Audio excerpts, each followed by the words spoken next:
Pernahkah kalian merenungkan bagaimana ribuan tahun yang lalu piramida dibangun dan dengan megahnya hingga saat ini masih berdiri kokoh? Bagaimana kalau aku bilang piramida di Giza dibangun dengan akurasi yang setara dengan teknologi modern, tanpa alat berat, tanpa komputer, tanpa laser? Kok bisa? Apakah mereka hanya ahli dalam mengukur dan menghitung? Atau ada rahasia teknologi yang hilang yang mungkin lebih maju dari yang kita bayangkan? Atau kita masuk ke teori yang lebih liar? Apakah mungkin ada bantuan dari sesuatu yang lebih ekstraterestrial? Karena ada satu hal yang bikin makin aneh. Letaknya piramida Giza hampir sejajar dengan sabuk Orion.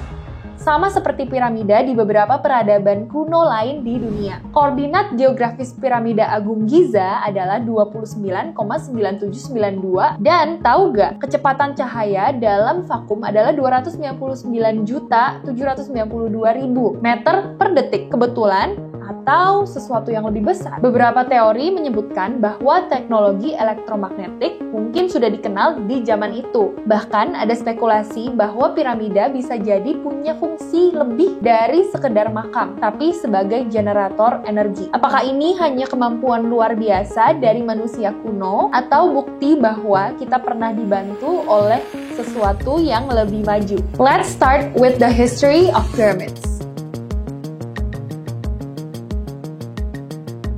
Lebih dari 4.500 tahun sejak piramida pertama dibangun di Mesir, totalnya terdapat 100 piramida di negara itu. Piramida Mesir awalnya dibangun sebagai makam untuk para firaun, simbol kekuasaan dan persiapan bagi kehidupan setelah kematian. Bentuknya yang mengerucut ke atas bukan tanpa alasan menurut kepercayaan Mesir kuno. Ini melambangkan tangga menuju surga, tempat roh firaun bisa naik ke alam para dewa. Nah, piramida yang pertama telah tercatat dalam sejarah adalah piramida bertingkat Djoser di Saqqara yang dibangun sekitar 2630 sebelum Masehi oleh arsitek legendaris Imhotep. Namun, bentuk piramida yang sempurna baru mencapai puncaknya dengan piramida Giza yang dibangun pada era dinasti keempat, sekitar 2600 sebelum Masehi. Nah, piramida Giza sekaligus menjadi piramida terbesar. Tinggi piramida Giza itu mencapai 139 meter dan terdiri dari lebih dari 2,3 juta batu bata yang masing-masing berbobot lebih beberapa ton. Tapi di balik kemegahan ini ada satu pertanyaan besar. Bagaimana cara mereka membangun struktur sebesar itu dengan material yang ada pada zaman dahulu? Ingat ya, piramid itu dibangun 2600 sebelum Masehi. Jadi, teknologi yang dipakai juga jauh berbeda banget sama teknologi kita sekarang. Untuk memahami kehebatan konstruksi piramida, kita harus mulai dari bahan dasarnya, batu kapur dan granit. Sebagian besar piramida termasuk piramida Agung Giza dibangun menggunakan batu kapur yang diambil dari tambang di Tura di tepi timur Sungai Nil. Batu ini dipilih karena pertama melimpah di Mesir sehingga mudah didapatkan dalam jumlah yang besar. Kemudian mudah dipahat karena baru ditambang tetapi mengeras setelah terkena udara, sehingga cocok banget untuk konstruksi piramida. Ketiga, reflektif, terutama untuk batu kapur putih yang berkualitas tinggi yang dulu melapisi bagian luar piramida, membuatnya bersinar lebih terang di bawah matahari. Nah, batu kapur biasa digunakan untuk inti struktur piramida, sementara batu kapur putih digunakan sebagai lapisan luar, yang kini sebagian besar telah terkikis akibat waktu dan juga penjarahan bangunan. Tapi, tidak semua bagian piramida terbuat dari batu kapur ya. Beberapa ruangan dalam piramida, termasuk ruang raja di piramida Giza, menggunakan granit merah dari Aswan yang terletak sekitar 800 km di selatan. Nah, kenapa granit ekstra kuat? Karena granit itu jauh lebih keras dibandingkan dengan batu kapur, menjadikannya pilihan ideal untuk ruang-ruang yang membutuhkan daya tahan ekstra. Kemudian, granit itu sama seperti sekarang adalah simbol kemewahan. Granit merah memiliki makna spiritual dan sering dikaitkan dengan kekuatan ilahi. Dan granit itu tahan waktu, mampu bertahan ribuan tahun tanpa mengalami banyak erosi. Maka salah satu misteri terbesar adalah bagaimana mereka memotong dan membentuk batu-batu besar dengan sangat presisi, tanpa alat besi atau baja yang seperti kita tahu di zaman ini. Ada beberapa teknik yang digunakan oleh mereka, katanya pahat tembaga dengan pasir kuarsa. Nah, Mesir kuno sudah memahami bahwa pasir kuarsa yang tajam bisa meningkatkan efektivitas alat tembaga mereka. Kemudian mereka juga menggunakan pembakaran dan pendinginan batu. Beberapa teori juga menyebutkan bahwa mereka mungkin menggunakan api untuk memanaskan batu, lalu menuangkan air dingin ke atasnya sehingga batu retak secara alami. Ada juga yang bilang mereka menggunakan metode baji kayu. Nah, kayu basah ini dimasukkan ke dalam celah kecil pada batu, lalu ketika mengembang, tekanan dari kayu akan memecahkan batu secara bertahap. Selain itu, beberapa bukti pemotongan dengan presisi tinggi ditemukan di beberapa bagian piramida, seperti ruang raja yang menunjukkan sudut-sudut hampir sempurna dan permukaan yang sangat halus. Nah, ini masih menjadi perdebatan apakah mereka memiliki alat yang lebih maju dari zaman kita sekarang, kemudian mungkin dibuang atau dibakar kali ya. Atau mungkin mereka menggunakan alat yang kita punya sekarang, cuman berbentuknya beda saja di zaman dulu. Nah, tapi setelah kalian mengetahui bahan-bahan yang dibutuhkan untuk membangun piramida, bagaimana sih caranya mereka itu membangun piramida? Karena barang-barang yang tadi ada yang terletak di 800 km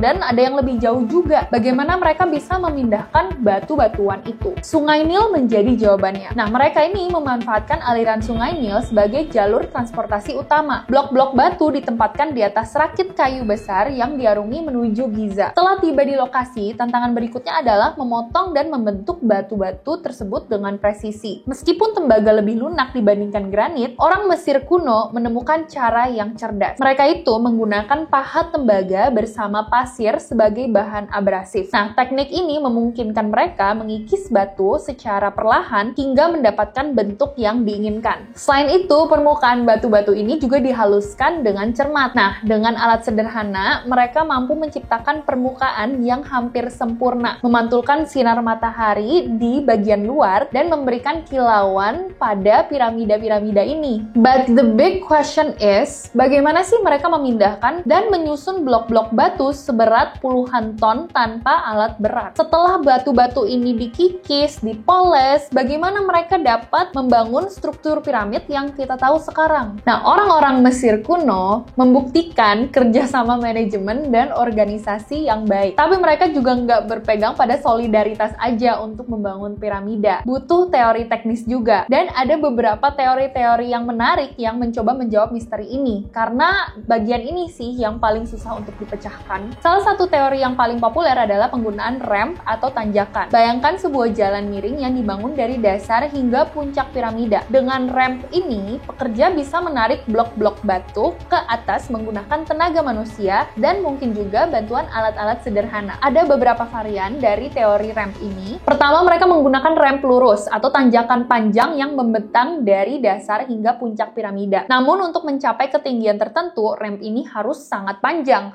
dan membutuhkan material yang hampir sama banyaknya dengan piramida itu sendiri. Kemudian ada juga yang bilang mereka pakai ramp spiral. Nah, tanjakan yang melingkari piramida mengurangi panjang ramp tetapi menambah kompleksitas dalam desain dan konstruksi. Terus ada juga yang bilang kalau mereka menggunakan ramp internal. Beberapa peneliti berhipotesis bahwa ada tanjakan di dalam struktur piramida, bukan di luar, yang memungkinkan pengangkutan batu tanpa terlihat dari luar. Namun teori ramp ini bukan satu-satunya penjelasan ya. Ada beberapa penelitian terbaru yang mengusulkan bahwa bangsa Mesir kuno mungkin telah memanfaatkan prinsip hidrolik dalam konstruksi mereka. Karena berdasarkan studi yang dipublikasikan di jurnal PLOS ONE oleh tim peneliti Prancis mengindikasikan bahwa piramida Djoser, salah satu piramida tertua, mungkin dibangun dengan bantuan sistem hidrolik. Mereka menemukan struktur yang mirip dengan sistem pengangkatan hidrolik di situs tersebut yang memungkinkan pengangkatan blok-blok batu menggunakan kekuatan air. Nah, selain itu, eksperimen modern menunjukkan bahwa dengan membasahi pasir di depan slab yang membawa batu, gesekan bisa berkurang hingga 50%. Ini berarti dengan sedikit air, mereka bisa memindahkan batu lebih mudah dan efisien. Mungkin saja mereka juga memahami prinsip dasar fisika seperti tuas dan katrol. Nah, dengan memanfaatkan alat-alat ini, mereka bisa memposisikan batu pada ketinggian yang diinginkan tanpa alat berat. Beberapa orang berpendapat bahwa piramida dibangun dengan bantuan alien, dan ada teknologi canggih yang dihilangkan sengaja oleh mereka. Namun, hingga kini nggak ada bukti ilmiah yang mendukung klaim tersebut. Sebaliknya, penelitian arkeologis menunjukkan bahwa ini adalah hasil kerja keras dan kecerdasan manusia di zaman dulu. Kebayang nggak kalau alien beneran bantuin bikin piramida? komunikasinya gimana ya sama orang-orang biasa? Atau jangan-jangan mereka cuma ninggalin piramida dan udah cabut nggak pernah balik lagi? Yang pastinya ada bukti kuat di mana manusia memang benar membangun piramida. Tapi siapa? Nah, bukti kuat berasal dari penemuan papirus di Wadi Al-Jarf pada tahun 2013. Dokumen kuno ini adalah catatan dari seorang mandor bernama Merer yang membuktikan bahwa piramida dibangun secara terorganisir oleh masyarakat Mesir kuno. Papirus ini mencatat detail tentang batu dari tambang di Tura melalui sungai Nil menggunakan perahu. Temuan ini menunjukkan bagaimana para pekerja dibagi dalam tim yang terstruktur dan bekerja dengan sistem yang efisien. Ini juga membuktikan guys bahwa peradaban Mesir kuno memiliki kemampuan organisasi yang sangat maju dalam membangun piramida-piramida besar. Nah, teori yang kedua, peneliti percaya bahwa Firaun Khufu membangun piramida, tapi sebagian juga percaya bahwa pembangunan piramida mungkin tidak sepenuhnya karya Firaun, melainkan ada teknologi yang diwarisi oleh peradaban yang lebih tua. Kenapa? Alasannya adalah ada struktur piramida yang lebih tua dari Giza, seperti piramida Djoser yang ada di 2670 sebelum Masehi, dan bahkan di Indonesia juga ada piramida yang katanya itu lebih tua dari piramida Giza. Penelitian geologi di Sphinx juga menunjukkan kemungkinan erosi air yang sangat tua, yang berarti daerah ini atau daerah piramida tua ini mungkin sudah dihuni jauh sebelum zaman Firaun. Piramida di berbagai belahan dunia juga memiliki desain serupa seperti di Meksiko, di Teotihuacan, dan Cina yang membangkitkan spekulasi tentang kemungkinan peradaban global kuno yang memiliki teknologi serupa. Nah, yang ketiga, ada beberapa teori juga yang menyebutkan bahwa pembangunan piramida Giza mungkin mendapat pengaruh atau bantuan dari bangsa lain, termasuk Sumeria dan Mesopotamia,